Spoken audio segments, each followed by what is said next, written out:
பருப்பு சாதம் போடுவாங்க. கடல பருப்புலாம் போட்டு பருப்பு சாதம் போடுவாங்க. மத்தியானம் வந்து பாத்தீங்கன்னா, வாரத்துல ஒரு நாள் வந்து பாத்தீங்கன்னா, இது குடுத்துருவாங்க. செவ்வாய்க்கிழமை சோறு, சாம்பார், ஒரு கூட்டு குடுத்துருவாங்கன்னா, பொரியல் குடுத்துருவாங்க. கம்பல்சரி ஒரு பொரியல் இருக்கும். புதன்கிழமை ஆனா தான் எங்களுக்கு ரொம்ப சந்தோஷம். ஏன்னா, எங்களுக்கு அன்னைக்கு தான் வந்து சோறு, சாம்பாரு, ரசம், மோரு, உருளைக்கிழங்கு குடுப்பாங்க மெயினா. டெய்லியுமே வந்து பாத்தீங்கன்னா, தயிர் குடுத்துருவாங்க.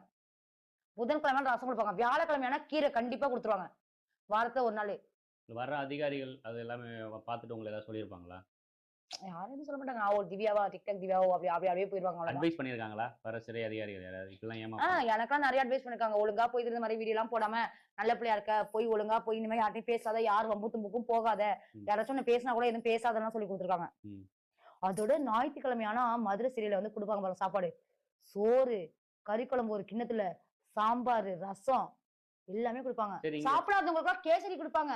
கேசரி, 2 பொரியலு, வாழைப்பழம்